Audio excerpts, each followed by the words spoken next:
Welcome to the Rim Break Rodeo. We hope this video helps.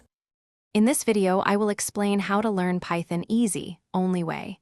Start with small daily projects and practice for 20 minutes each day. Focus on core concepts like variables, loops, functions, and simple data structures. Read short docs and use interactive shells for immediate feedback.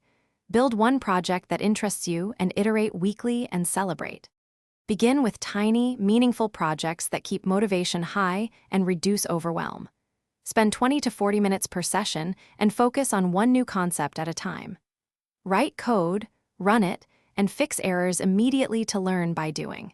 Keep a short list of features to add and celebrate small wins to stay consistent and confident. Practice with intention by repeating small patterns until they feel natural and useful. Alternate building features with short reviews to capture lessons from mistakes. Use tests or simple checks to confirm behavior and learn debugging skills.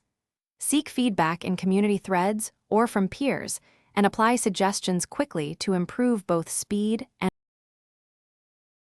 Thanks for watching. Consider subscribing if we helped you.